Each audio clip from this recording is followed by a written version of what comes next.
Louisa Vestager Jespersen, the vibrant young woman we just saw in the video, is at the heart of a heartbreaking story. At 24, with a passion for exploration burning brightly in her heart, Louisa fulfilled her dream by joining the Fjallraven Polar Expedition, a 186.41-mile journey across the Arctic wilderness on a sled pulled by huskies. Yet fate led her into a horrific tragedy. Louisa's young life was stolen in a shocking murder, and heartbreakingly, she was not the only victim. This case contains strange and mysterious elements unlike anything seen before, even in countries familiar with turmoil. We will venture into the darkest corners of the case where terrifying secrets come to light. There, we will uncover the killer's motives, follow seemingly small clues, and see how scientific evidence helped lift the veil of mystery. This is not only a tale of loss, but also a journey into the darkest recesses of human nature. If you love true crime and gripping mystery stories, don't forget to leave a like and subscribe to support me. Now let's begin today's case. Louisa Vestager Jespersen was born on December 5, 1994, in a central city in Denmark.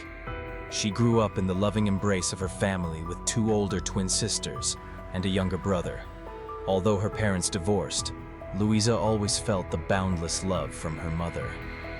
After graduating from Ikast Brande Gymnasium, where she was known for her energetic personality and deep love of nature, Louisa decided to follow her passion by studying outdoor recreation at the University of Southeastern Norway.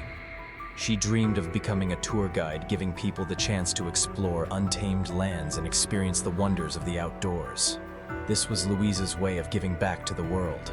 On her journey of exploration, Louisa met and became close to Maren Uland, a young woman from the small town of Bryn in southwestern Norway. Maren shared the same adventurous spirit and a warm heart. The two quickly became soulmates, bonding over forest hikes, nights camping beneath starry skies, and endless dreams of distant horizons. By Christmas 2018, Louisa and Maren decided to take on a demanding challenge, climbing Mount Toubkal, the highest peak in North Africa. Earlier in April 2018, Louisa had completed a swiftwater rescue training course, proof of her careful preparation and determination. They were both nature lovers, always eager to discover new lands and the unknown. Sadly, the trip to the Atlas Mountains became a tragic ending for their youthful, passionate journey. Although Mount Toubkal is famous for its significant height, experts consider it not overly challenging for experienced hikers.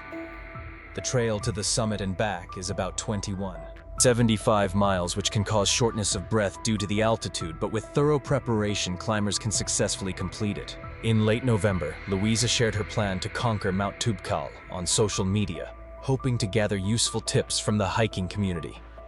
Although she received cautious advice and warnings from her family about Morocco's security situation, the two young women remained determined to go.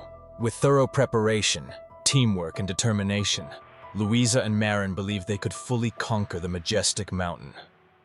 After days of eager planning, Louisa and Maren finally arrived in Marrakesh, Morocco on December 9, 2018. This vibrant city, with its ancient streets, unique cuisine, and rich culture, was the perfect starting point for their journey. Here, they not only spent time exploring, but also prepared for the road ahead. Once everything was ready, the two girls left Marrakesh for Imlil, a small, peaceful village at the foot of the Atlas Mountains. Imlil, with its wild beauty, fresh air, and the warm hospitality of its people, had long been a familiar stop for mountain lovers. This village had a relatively developed tourism ecosystem, offering everything from lodging and food to tour guides and pack mules. It was here that Louisa and Maren began their passionate journey to conquer Mount Toubkal. However, they had no idea that fate had destined this trip to be their final journey in life.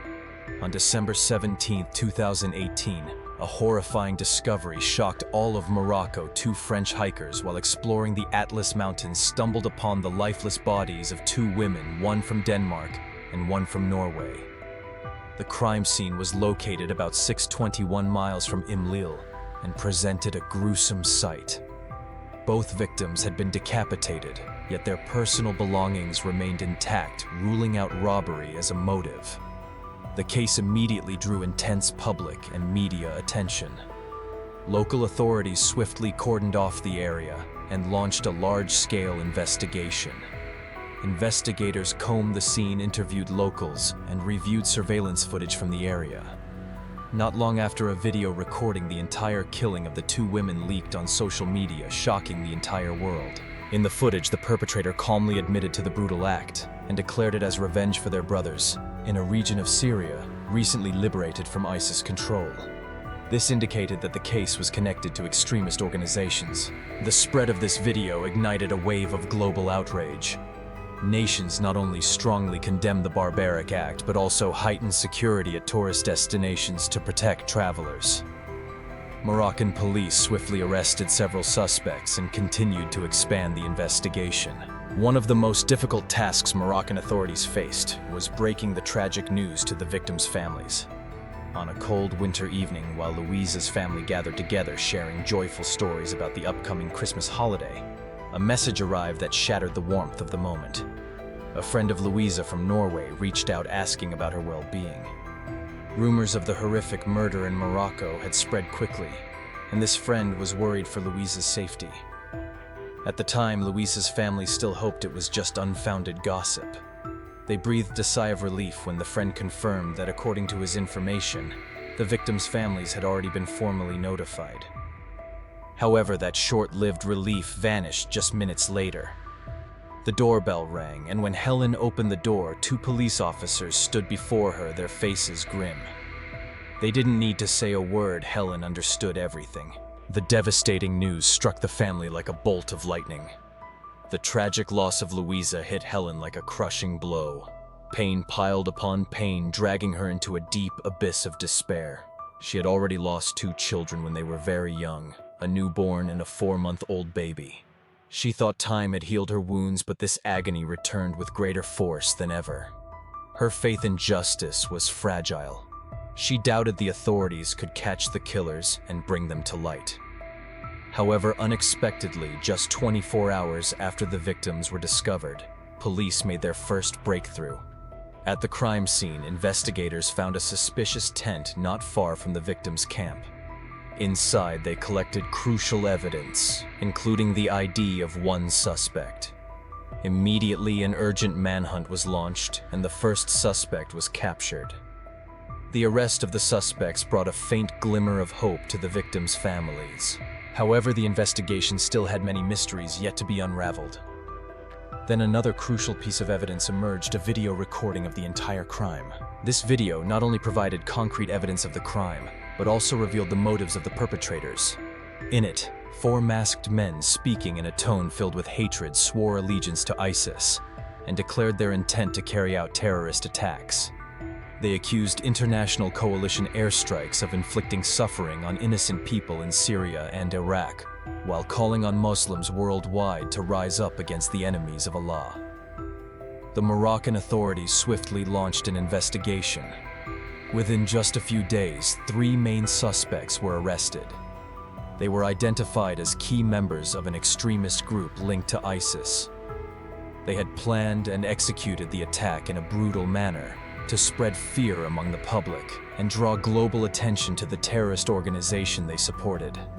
The horrific murder shocked the world and raised serious questions about security and counterterrorism.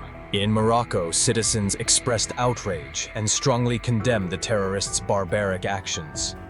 Many demonstrations were organized to honor the victims and call for heightened security measures. On December 22, 2018, a somber atmosphere enveloped the capital city of Rabat. Hundreds of people, regardless of religion or nationality, gathered in front of the embassies of Norway and Denmark to honor the 2 young women who had lost their lives. Flickering candles, vibrant bouquets, and heartfelt prayers were offered as symbols of shared grief and righteous anger toward the killers. A local tour guide speaking on behalf of both Moroccans and Danes declared, "We strongly condemn this brutal and inhumane act. The loss of these 2 young women is a great tragedy, not only for their families, but for society as a whole." The bodies of the 2 women were later returned to their homeland in Denmark. Louisa's funeral took place in an atmosphere of deep sorrow in her hometown, attended by Prime Minister Lars Løkke Rasmussen. who offered his heartfelt condolences to her family. Meanwhile, in Norway, Maren's funeral was held in a warm setting filled with natural beauty, reflecting her love for nature. Friends, family, and teachers gathered for an emotional farewell. At Maren's funeral, Norway's Minister of Health Bent Høie delivered a deeply moving speech. He affirmed that Maren was not just a victim, but also a symbol of youth's freedom, courage, and love for life. He offered his deepest sympathies to Maren's family and stressed that she would forever live on in everyone's hearts.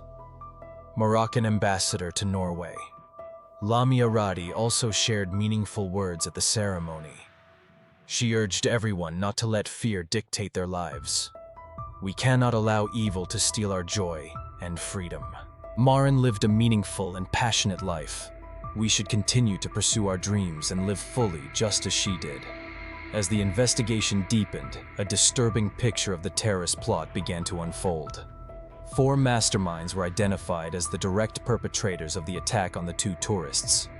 According to initial reports on December 12, 2018, the group secretly met to plan a large-scale attack targeting government institutions or tourist-heavy areas in Morocco in order to demonstrate their commitment to carrying out acts of terror. The following day, they recorded a video pledging allegiance to the Islamic State, ISIS. Just 2 days later, on the morning of December 14th, the group left Marrakesh and headed to the town of Imlil in the Atlas Mountains. There they planned to carry out their brutal act. The terrorists ventured deep into the mountains and chose a remote area near the village of Sidi Chamarouche to execute their plan. After days of relentless searching, tragedy struck on the night of December 16th. The perpetrators had been closely following the movements of Louisa and Maren. When the 2 women stopped to camp in a secluded area, the attackers quickly approached. About 150 meters from the victim's tent, they set up camp and quietly waited for the right moment. At midnight, under the cover of darkness, they woke the women with loud noises and then launched a savage assault. While 2 of them carried out the murders, another recorded the entire attack on a phone and later circulated the horrifying footage on social media. To cover their tracks after committing the crime, the group tried to wash off blood-stained items in a nearby river. However, in their haste to flee, they carelessly left behind some identification documents inside the victim's tent.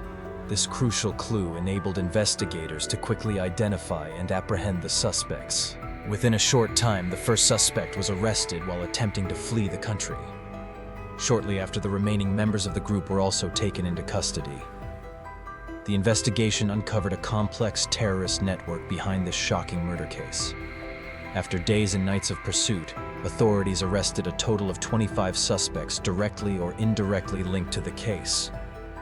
Among them, the most notable was Kevin Zoller Cuervos, a Spanish-Swiss national who was captured in his home country thousands of kilometers from the crime scene.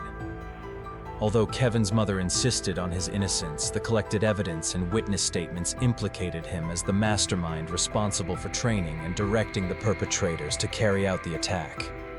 According to the investigation, Kevin had a turbulent childhood deeply affected by the loss of his father and psychological trauma, which led to delinquent behavior, such as drug use and public disturbances. After serving time in a juvenile rehabilitation center, Kevin was introduced to Islam and gradually drawn into extremist ideology. Investigators concluded that this environment transformed him into a dangerous individual who recruited young people into a life of crime, brainwashed them with radical beliefs, and trained them to commit acts of violence. Although no direct evidence placed Kevin at the murder scene, authorities believe he was the ringleader orchestrating and directing the operation from afar. Experts praised Kevin's organizational skills and his influence over the terrorist cell. His arrest was considered a major blow to the active terrorist network in the region. On May 2, 2019, the horrifying drama reached its conclusion as the suspects faced justice at Morocco's Special Anti-Terrorism Court. There, 24 perpetrators, 23 Moroccan nationals, and 1 Swiss-Spanish citizen were brought to trial. 4 of the men directly involved in the brutal murders of the 2 female tourists faced the highest penalties, either the death sentence or life imprisonment. During the trial, The group's 25-year-old ringleader, Abdesamad Ejud, confessed to the atrocities he and his accomplices committed. He justified his barbaric acts with extremist religious beliefs, claiming that Western tourists were crusaders sent to destroy the Islamic world. When asked about remorse, he insisted that only Allah could judge what was right or wrong. According to Abdesamad's testimony, he personally took the life of one victim, while his accomplices, Yunus Ouaziyad and Rashid Afadi, carried out other savage acts. Yunus attacked the other woman, and Rashid filmed the entire crime to be used as propaganda for their terrorist organization. The prosecution described the three men as bloodthirsty monsters and demanded the maximum penalty. The autopsy revealed that the victims endured unimaginable suffering before their deaths, showing signs of assault and dozens of knife wounds. In the suffocating atmosphere of the courtroom, the sobs of Helen Louise's mother cut through the silence like a knife to the heart of everyone present. With a trembling voice, she read a heart-wrenching letter expressing outrage at the defendant's brutality. Helen said that since the day her daughter died, her life had become a gray, lightless painting. The image of Louisa desperately crying for help still haunted her every night. She declared that the perpetrators did not deserve any mercy and urged the court to impose the harshest punishment. The victims' families also filed a lawsuit seeking over $1 million in damages. However, their legal representatives said they did not prioritize money. They wanted the defendants to be held accountable and punished accordingly.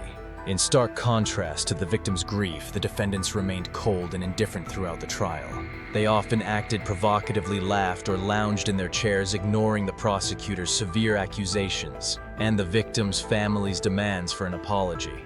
On July 18, 2019, justice was finally served. The court sentenced Abdesamad Ejud, Yunus Ouaziyad, and Rashid Afadi to death, the three perpetrators directly responsible for the deaths of the two female tourists.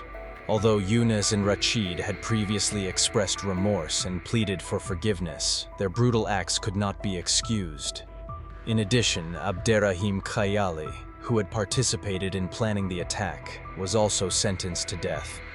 This verdict fulfilled the wishes of the victims' families, especially Mrs. Helen, who had tirelessly fought for justice for her daughter and demanded that the perpetrators pay the ultimate price. Other defendants received sentences ranging from 5 years to life in prison, depending on their level of involvement.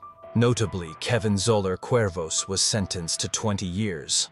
All defendants had the right to appeal, but on October 31, 2019, the appellate court rejected all appeals and even issued an additional death sentence for Abderrahim Khayali.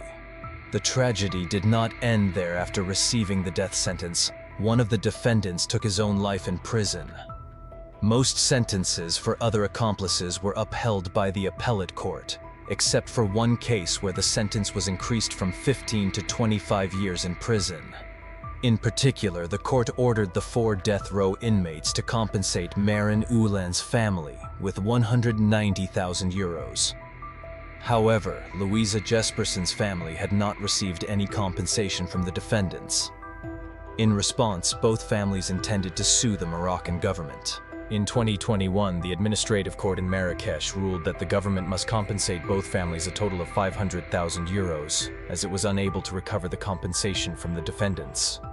Although the death penalty still exists under Moroccan law, in reality, it serves only as a deterrent. Since 1993, no death sentence has been carried out. At present, hundreds of death row inmates remain imprisoned, raising questions about the humanity and effectiveness of this punishment. In the darkness of this tragedy, a glimmer of hope emerged. After losing her beloved daughter, Mrs. Irene Ulan, mother of Maren, decided to transform her grief into action. She not only condemned the perpetrators, but also pursued a greater mission, healing wounds and building peace. She believed that no one is born an enemy, but rather shaped by the influence of extremist ideology. Instead of blaming and hating Mrs. Irene, chose a path of compassion, seeking out and meeting the mothers of the men who had brought tragedy to her daughter. She wanted to find answers together with them and work toward a more peaceful future. This initiative drew widespread public attention. After Mrs. Irene and her film crew reached out to the mothers of the 4 death row inmates, they received their agreement. This historic meeting promised to bring profound emotions and meaningful messages, contributing to the global fight against violence and extremism. Despite enduring an immense loss, Mrs. Irene Yulin never stopped hoping. By late 2023, she was still patiently awaiting the Moroccan government's approval to continue her reconciliation journey. This noble initiative quickly gained attention and support from the international community. The Nobel Peace Center recognized her tireless efforts and planned to present her with a prestigious award. However, her joy was incomplete when she learned that one of the death row inmates had taken his own life in prison. Mrs. Irene's story is like a lighthouse shining through the darkness of hatred, showing that even in the most painful circumstances, love and compassion can prevail. Her initiative is not only a personal act, but also a global call for reconciliation and tolerance. We hope that the seeds she has planted will sprout and grow, helping to build a more peaceful world. Society will always need such inspiring stories. Stories of forgiveness, of love that transcends all boundaries, of fragile hope even in the most desperate moments. Mrs. Irene has shown us that even when faced with the greatest loss, one can still find meaning in life and devote oneself to a higher purpose. Today's case has come to an end. What are your thoughts on the inhumane actions of these extremist terrorists? Share your opinions in the comments below so we can discuss together. And before you leave, don't forget to give a like, subscribe, and turn on the notification bell to follow more fascinating cases on my channel. For now, goodbye and see you in the next videos.